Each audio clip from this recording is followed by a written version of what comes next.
dan logam B. Masanya 200 gram jika ditimbang di udara, sedangkan jika ditimbang di dalam air masanya yang tampak 185 gram.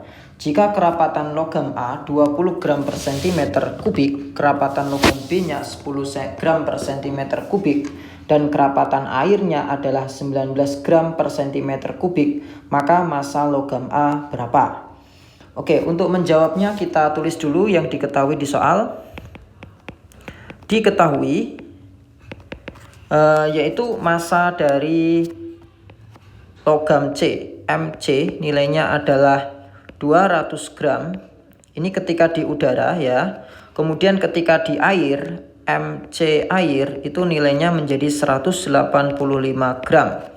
Kerapatan dari logam A adalah 20 gram per cm kubik. Terus kerapatan logam B adalah 10 gram per cm kubik.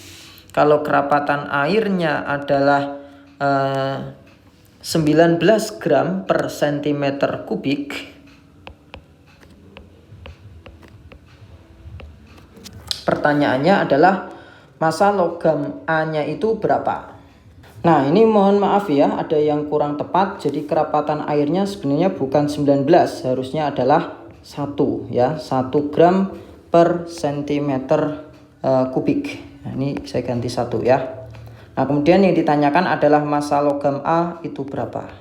Oke. Untuk mencari massa logam A ya, yang pertama yang harus kita cari adalah volume dari logam campuran, yaitu volume logam C-nya.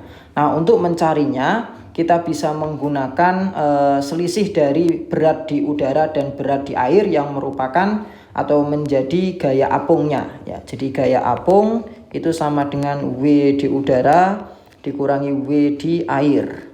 Nah, gaya apung itu kalau diuraikan adalah rho air, gravitasi, volume dari seluruh logamnya, berarti logam C ya. W di udara, ini kita bisa masukkan nilai ini.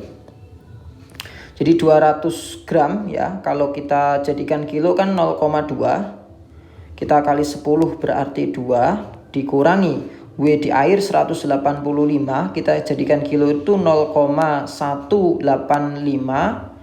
Kalau kita buat atau kita hitung WA-nya, W di airnya berarti kali 10 berarti 1,85 ya. Terus rho airnya di sini juga bisa kita jadikan dalam bentuk kilogram per meter kubik, tinggal kita kali 1000 ya, berarti nanti jadinya 1000 kali 10 volume C ya, sama dengan berarti di sini hasilnya adalah 0,15 ya. Oke, 0,15. Jadi volume logam C-nya berarti adalah 0,15 kali 10 pangkat min 4. Ini meter pangkat 3 ya, meter pangkat min 4, bukan 3, min 4 ya. Terus satuannya sudah benar, maaf, pangkat 3 atau meter kubik gitu. Oke, seperti itu. Nah, kalau misalkan nanti kita buat dalam bentuk cm kubik ya, tinggal kita kali berarti 10 pangkat 6 ya. 10 pangkat 6 berarti 15 ya cm kubik gitu.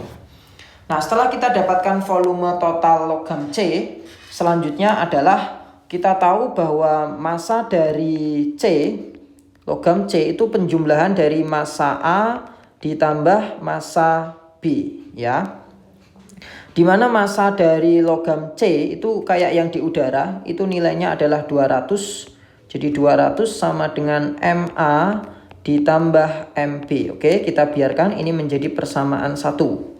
Nah, setelah itu kita juga akan mencari persamaan MA plus MB sama dengan MC melalui persamaan volume. Jadi volume logam C sama dengan volume A ditambah volume B.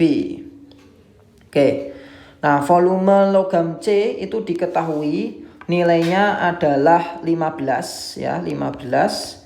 Kemudian volume dari A itu bisa kita ubah menjadi MA per rho A. Nah, rho A-nya nilainya 20, biarkan dalam bentuk gram per centimeter kubik ya. Karena volume C yang kita pilih juga dalam bentuk sentimeter. Terus ditambah ini MB dibagi massa jenis B-nya adalah 10. Oke. Nah, kalau kita samakan penyebutnya ini menjadi 20 begitu, maka menjadi MA ditambah 2B ya. Oke, atau kita dapatkan persamaan MA ditambah 2B itu sama dengan 20 kali 15 berarti 30 berarti 300 ya. Jadi 300 ini akan menjadi persamaan kedua. Sekarang kita akan eliminasi persamaan 1 ya yang ini dan persamaan 2 untuk mendapatkan MA-nya itu berapa. Oke, kita akan eliminasi. Nah, berarti kita tulis ulang MA ditambah MB itu sama dengan 200. Kemudian persamaan kedua ya itu MA ditambah 2MB, maaf ini 2MB harusnya bukan 2B ya. 2MB gitu. Itu sama dengan 300. Nah, karena kita pengen MB-nya yang hilang gitu, maka yang di atas kita kalikan 2, ini juga kali 2, maka yang ini akan menjadi 400. Oke, kita bisa kurangi ya, sehingga nanti yang ini akan hilang gitu. Nah, 2MA kurangi MA berarti ya MA, 400 dikurangi 300 berarti 100 gram. Nah, kalau kita ubah dalam bentuk, sudah ya cukup, nggak usah kita ubah dalam bentuk kilo. Nah, karena jawabannya dalam bentuk gram, maka ya MA-nya 100 gram. Nah, sehingga jawaban yang tepat untuk soal ini adalah yang delta.